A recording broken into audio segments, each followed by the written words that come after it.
Caucasus. இந்த காக்கசஸ்லாம் ரொம்ப நாளா அமைதியா இருந்தது. இந்த யூரோப் யூனியனோட மானிட்டரிங் மிஷன்லாம் இந்த அர்மேனியால வந்துச்சு. இது போல பல விஷயங்கள் நம்ம பார்த்திருப்போம். அது மட்டும் இல்லாம இப்ப அசர்பைஜானுக்கு அர்மேனியாவுக்கு திரும்பி முட்டிக்குமோ அப்படின்றது போல ஒரு சூழல் வருது. அப்படி முட்டிக்கும் பட்சத்துல இந்த அர்மேனியா இத்தனை நாளா யாரை நம்பி இருந்தாங்க? ரஷ்யாவை தான் நம்பி இருந்தாங்க. அதனால இப்போ அர்மேனியா தரப்புல இருந்து அர்மேனியாவோட பிரைம் மினிஸ்டரான நிக்கோல் பாஷின்யன் அவர்கள்கிட்ட இருந்து ஒரு ஸ்டேட்மெண்ட் வந்திருக்கு. என்ன சொல்லியிருக்கிறாருன்னா, அதாவது இத்தனை நாளா இருந்ததுலாம் வேறங்க, ஆனா இதுக்கு மேல வேறங்க. ஏன்னா ரஷ்யாங்கிறது எங்களோட ஆர்மிக்கு மெயின் பார்ட்னரே இல்லை, இதுக்கு மேல இல்லை அப்படிங்கிறதோ சொல்லிக்கிறாங்க. அது மட்டும் இல்லாம இந்த பிரான்ஸ் தரப்புல இருந்து அதிகமான ஆயுதங்கள் அர்மேனியாவுக்கு போகுது, நம்மளும் அதிகமான ஆயுதங்கள் அர்மேனியா கொடுத்துருக்குறோம்.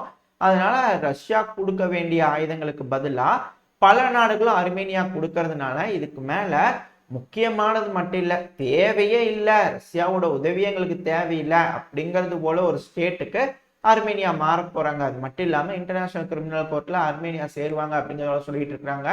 இதெல்லாம் வச்சு பார்க்கும்போது ஒருவேளை இதெல்லாம் நடக்கும்போது அர்மேனியால ரஷ்யாவோட பேசஸ் இருக்கு, அந்த பேசஸ் எல்லாத்தையும் விலக்க வைக்கணும், தூக்கிட்டு போக வைக்கணும். ஏன்னா இந்த ஆப்பிரிக்கால வந்து பாத்தீங்கன்னா பிரான்ஸோட பேஸை எப்படி நம்பி தூக்குனாங்களோ ரஷ்யா, அதே போல அர்மேனியால இருக்கக்கூடிய ரஷ்யா பேஸை தூக்கிடணும்.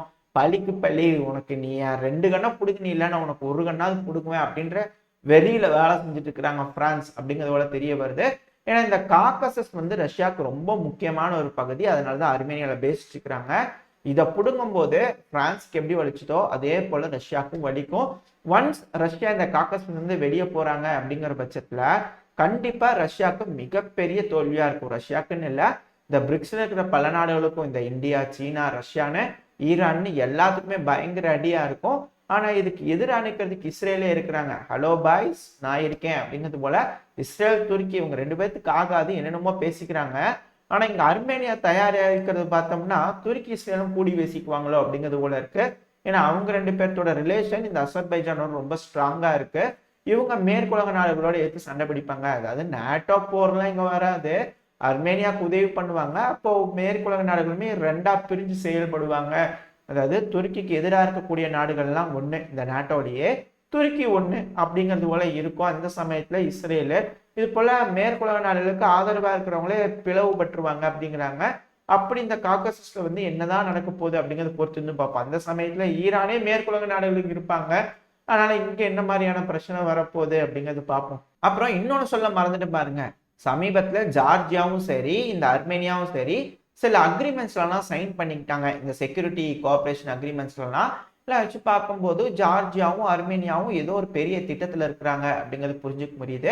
ஏன்னா ஜார்ஜியாவோட 2 மிக முக்கியமான பகுதிகள் ரஷ்யாவோட கைப்பிடிக்குள்ள இருக்கு. ரஷ்யாவோட கைப்பிடிக்குள்ள முழுமையா போலனாலும் அதெல்லாம் இண்டிவிஜுவல் நாடுகள் அப்படிங்கிறது போல அங்கீகாரம் பார்சியல் ஸ்டேட்டஸ்ல இருக்கு. ஏன்னா சில நாடுகள் ஒத்துக்கிட்டாங்க, சில நாடுகள் ஒத்துக்கல. அதனால இந்த சமயத்துல ஜார்ஜியாவும் சரி அர்மேனியாவும் சரி ஒண்ணு கூடுறாங்கன்னா மிக முக்கியமான வேலைகள் அங்க இங்கும் நடந்துட்டு இருக்கு. ஏன்னா இந்த கருங்கடல்ல இந்த ஜார்ஜியா இருந்தாதான் ரஷ்யாவோட ஆளுமையை குறைக்க முடியும். அதுக்கு வேலைகளை ஈடுபடுறதுக்காக இந்த பிரான்ஸ் அதிகமா வேலை செஞ்சுட்டு இருக்காங்களா அப்படின்ற கேள்வி வருது. அதனால பொறுத்திருந்து பார்ப்போம் இந்த இடங்கள்ல என்னென்ன விளையாட்டுகள் நடக்க போகுதுன்னு. சமீபத்துல நம்ம கூட ஒரு பதிவுல பார்த்திருப்போம், இது போல பிரான்ஸோட சோல்ஜர்ஸ் 2 பேர் வந்து உக்ரைன்ல இறந்துட்டாங்க அப்படிங்கிறது போல. இதை பத்தி வந்து ரஷ்ய தரப்பு வந்து கூப்பிட்டு விசாரிச்சுக்கிறாங்க. என்னப்பா இது போல 2 பேர் இறந்துக்கிறாங்களாமா, என்ன நேரடியாக எங்களோட போருக்கு வரீங்களா அப்படிங்கிறதெல்லாம் கேட்டதா சொல்லியிருப்போம் இல்லையா. இப்ப வந்து பாத்தீங்கன்னா அதுக்கான மௌனத்தை வந்து இப்ப வந்து கலைச்சிருக்கிறாங்க பிரான்ஸ் தரப்பு வந்து. என்னன்னா எங்க அவங்களாம் எய்டு கொடுக்கறதுக்காக, அதாவது இந்த உதவி செய்வாங்க இல்லையா அதுக்காக வந்துக்கிறாங்க. துப்பாக்கி எடுத்து உங்களுக்கு எதுக்கு சண்டை பிடிக்கிறதுக்காக வரலீங்க, அவங்களா வாலண்டியர்ஸ், அவங்களா உதவி பண்றோன்னு அவங்களே முன்னாடி போய் உக்ரைனுக்காக உதவி பண்ணிட்டு இருக்கிறாங்க. அங்க இருக்கிற மக்களுக்கெல்லாம் உதவி பண்ணிட்டு இருக்கிறாங்க.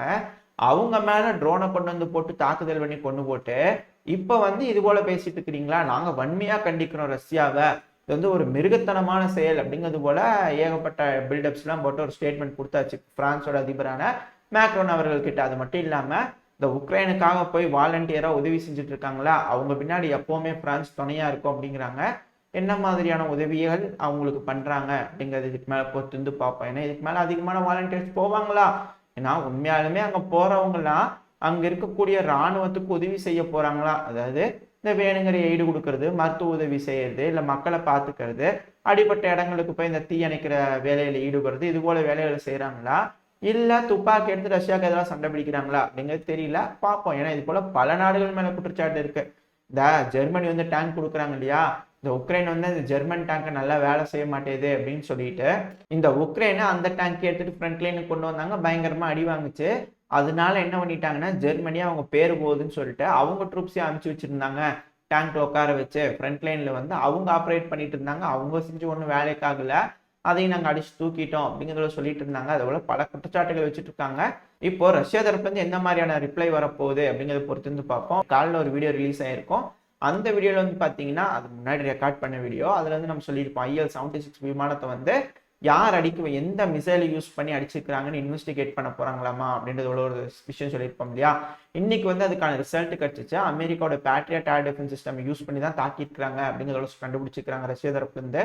அமெரிக்கா தரப்புல இருந்து உக்ரைன் தரப்புல இருந்து எந்த மாதிரியான பதில்கள் வந்து ரஷ்யா கொடுக்க போறாங்க அப்படிங்கிறது தெரியல. ஏன்னா ரஷ்யா மண்ணுக்குள்ள அமெரிக்காவோட ஆயுதம் வந்து போயிருந்திருக்கு. அமெரிக்காவோட ஆயுதம் ரஷ்யாவோட மண்ணுக்குள்ள ரஷ்யாவோட விமானத்தை வந்து தாக்கி இருக்கு. அப்படிங்கும் போது இதுக்கான ரெஸ்பான்சிபிலிட்டி அமெரிக்காவுக்கு இருக்கா அப்படின்ற கேள்வி வருது. இதனால ரஷ்யா வந்து என்ன மாதிரியான முடிவுகள் எடுத்து எந்த மாதிரியான விளைவுகள் நடக்க போகுது அப்படிங்கிறது தெரியல. ஏன்னா ஜார்டன்ல வந்து பாத்தீங்கன்னா அவங்களோட சோல்ஜர்ஸ் வந்து இறந்திருக்காங்க அப்படிங்கிறதுக்காக அமெரிக்கா வந்து இந்த அளவுக்கு குதியாட்டம் போடுது. அமெரிக்காவோட பேட்ரியட் ஏர் டிஃபென்ஸ் சிஸ்டம் மிசைலை பயன்படுத்தி தான் இந்த IL-76ல இருக்கக்கூடிய பெரும்பாலுமான சோல்ஜர் உக்ரைன்ஸா இருந்தாலும் பைலட்ஸா இருக்கட்டும், அவங்கள பாத்துக்கிறதுக்கு இருக்கா, மற்றவங்களா இருக்கட்டும், அவங்கள ரஷ்யன்ஸ் தானே. ஏன்னா 64 பேர்த்துக்கிட்ட உக்ரைனியன் இறந்துருக்காங்க. ஆனா 73 பேர்த்துக்கிட்ட வந்து பாத்தீங்கன்னா இருந்துக்கிறாங்க அந்த பிளேன்ல. அப்ப பேலன்ஸ் இருக்கிறவங்கள ரஷ்யன்ஸ் தானே. இப்போ ரஷ்யாவோட சோல்ஜர்ஸ்ல இறந்துட்டாங்க அமெரிக்கா மிசைலை பயன்படுத்தி. இதுக்கு அமெரிக்கா என்ன சொல்ல போகுது அப்படின்ற கேள்விகள் பல அனலிஸ்ட் கிட்ட இருந்து வந்திருக்கு. இது அப்படியே கொஞ்சம் கொஞ்சமா டெவலப் ஆகி அமெரிக்கா காதுக்கு போகுதான்னு கேட்போம். ஏன்னா நம்ம எல்லாம் கூப்பிட்டு சொன்னோம்னா என்னங்க என்ன சொல்றீங்க அப்படிங்கிறது போல கேட்கறாங்க போல இருக்குது. இது மாதிரி விஷயங்கள் மட்டும் அவங்க காதுக்கு எட்ட மாட்டேங்குது அப்படிங்கிறாங்க. ஏன்னா கேட்கல போல இருக்குது சரியா, நம்ம என்ன பேசுறோங்க அது அவங்களுக்கு தெரியல, புரிய மாட்டேங்குது சரியா. அதனால அவங்க புரிஞ்சுக்கிட்டே தான் பதில் சொல்லுவாங்களா அப்படிங்கறது பொறுத்து வந்து பார்ப்பேன். ஏன்னா ரஷ்யா தரப்புல எப்பவும் சொல்றபடி சொல்றாங்க, அவங்க எதுவும் கேட்கற மாதிரி தெரியல, அதனால என்ன செய்யறாங்க அப்படிங்கிறது பார்ப்போம். அமெரிக்காவோட ஸ்டேட் டிபார்ட்மெண்டோட ஸ்போக் பர்சனான மேத்யூ மில்லர் அவர்கள் கிட்ட ஒரு மீடியா தரப்புல இருந்து போய் பேட்டி எடுத்துக்கிறாங்க.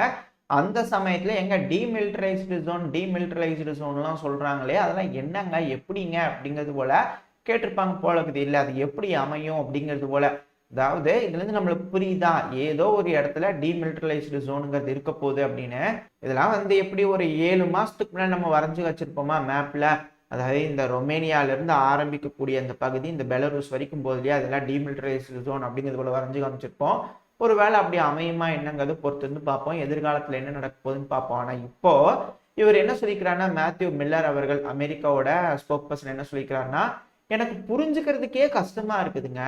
ஏன்னா உக்ரைனுக்குள்ள ரஷ்யாவோட படைகள் இருக்கும்போது அங்க எப்படிங்க டீமிலிட்டரைஸ்டு ஜோன் வரைய முடியும், எனக்கு புரிஞ்சுக்கிறதுக்கே கஷ்டமா இருக்குதுங்க அப்படிங்கிறத சொல்லிக்கிறாங்க. இதுல என்னங்க புரிஞ்சுக்கிறதுக்கு கஷ்டமா இருக்கு அப்படிங்கிறது தெரியல. பட் இருந்தாலும் அவங்களுக்கு கொஞ்சம் கஷ்டமா இருக்குது. அதனால டீமிலிட்டரைஸ்டு ஜோன் வந்து உக்ரைனுக்குள்ள இருக்காது, இது வந்து ரஷ்யாக்குள்ள இருக்கணும் அப்படிங்கறத அவர் எதிர்பார்க்கிறாரோ, அவர் சொல்லாம சொல்ல வராரோ அப்படிங்கிறது புரிஞ்சுக்க முடியுது. பார்ப்போம். இந்த இடத்துல அமெரிக்கா கை ஓங்குச்சுன்னா வேற வழியே இல்லாம ரஷ்யா அவங்களோட டீமிலிட்டரைஸ்டு ஜோனை பின்வாங்கிக்கணும். ஒரு வேளை அமெரிக்கா தோக்குற மாதிரி இருக்கும் பட்சத்துல ரஷ்யாவோட டீமிலிட்டரைஸ்டு ஜோன் அப்படியே உக்ரைனோட பாதிக்கு மேல தள்ளிடுவாங்க அப்படிங்கிறது போல இருக்கு. ஆனா எது எப்படியோ உக்ரைனோட மேற்கு பக்கம் உக்ரைனுக்கும் கிடையாது ரஷ்யாவுக்கும் கிடையாது அப்படிங்கிறது என்னால புரிஞ்சுக்க முடியுது. ஏன்னா இந்த மேற்குலக நாடுகள் பிரச்சனை பெருசாகக்கூடாது, இந்த பகுதி எனக்கு கொடு அப்படின்னு கேட்பாங்க அப்படிங்கிறது போல பெரும்பாலுமானவங்க சொல்றாங்க. இந்த அனலிஸ்ட்லாம் நடக்குதா என்ன அப்படிங்கிறத பார்ப்போம். இந்த யூரோப்பியன் யூனியன்ல இருக்கக்கூடிய நாடுகள் இருக்குல்ல, அந்த நாடுகள்ல இருக்கக்கூடிய இந்த chief of staff, general chief of staff, இந்த முக்கியமான இராணுவ பொறுப்புல எல்லாம் இருப்பாங்க இல்லையா, அவங்களுக்குலாம் வந்து பேசி வச்சுக்குவாங்கன்னு நினைக்கிறேன். அதனால வந்து என்னன்னா ஒரு மாசம் நீ சொல்லு, ஒரு மாசம் நான் சொல்றேன் அப்படிங்கிறது போல. இதுக்கு முன்னாடி நம்ம வந்து ஒரு லிஸ்ட் சொல்லியிருப்போம். இதுக்கு முன்னாடி வந்து பாத்தீங்கன்னா ஸ்பெயின் தரப்புலன்னு சொன்னாங்க, இதுக்கு முன்னாடி வந்து பாத்தீங்கன்னா டச்சு தரப்புலன்னு சொன்னாங்க, அதுக்கு முன்னாடி வந்து பாத்தீங்கன்னா இந்த எஸ்டோனியா தரப்புலன்னு சொல்லிக்கிறாங்க அப்படின்னு ஒரு சீஃப் ஆஃப் டிஃபென்ஸ் ஸ்டாஃப் தரப்புலன்னு சொல்லியிருப்போம் இல்லையா. இப்ப வந்து பாத்தீங்கன்னா ரொமேனியாவோட சீஃப் ஆஃப் ஜெனரல் ஸ்டாஃப் தரப்புல இருந்து ஒரு ஸ்டேட்மெண்ட் வந்துருக்குது. என்னன்னா, ரொமேனியா மக்களே ரஷ்யாவோட போர் செய்ய போற எல்லாரும் தயாராகுங்கள் அப்படிங்கிறதோட சொல்லிக்கிறாங்க. அந்த ஸ்டேட்மெண்ட் வந்த உடனே ரொமேனியாவோட பிரைம் மினிஸ்டர் பதவி அடிச்சுட்டு என்னங்க கம்முன்னு தான் இருங்களேன், அதெல்லாம் ரிஜெக்ஷன் அப்படிலாம் கிடையாதுங்க அப்படிங்கிறதோட சொல்லிக்கிறாங்க. ஒருவேளை சீஃப் ஆஃப் ஸ்டாஃப் என்னப்பா நான் சொல்றதை நீ வந்து இது பண்ற டாப்பிள் அப்படிங்கிறது போல, ஏன்னா இந்த ஆப்பிரிக்கால நடக்குது இல்லையா, அது போல இந்த ரொமேனியாவோட பிரைம் மினிஸ்டரை டாப்பிள் பண்ணிட்டு ராணுவ ஆட்சியை பிடிச்சிருமோ அப்படின்றது போல கேள்வியெல்லாம் வருது.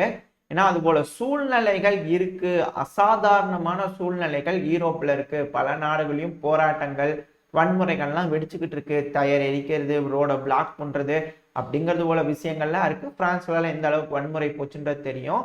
இது போல மக்களோட புரட்சி வந்துடும், அதை கட்டுப்படுத்துறதுக்காக எமர்ஜென்சி போடுறதுக்காக யூரோப்ல இருக்கக்கூடிய பல நாடுகளையும் எமர்ஜென்சி கொண்டு வருவாங்க. அந்த சமயத்துல தான் இந்த நாட்டோட ட்ரூப்ஸோட அந்த ட்ரில் எல்லாம் நடக்கும். அப்போ வந்து போரை டிக்ளேர் பண்ணிடுவாங்க. மோசமான சூழ்நிலைகள் நடக்கும்போது, அதாவது ரஷ்யா முடியாதுங்க, இந்த மேற்கு பகுதி எங்களுக்கு தான் வேணும் அப்படின்னு சொல்லிட்டாங்க அப்படின்னா போர் தான், வேற வழி இல்லை அப்படிங்கிறத சொல்றாங்க.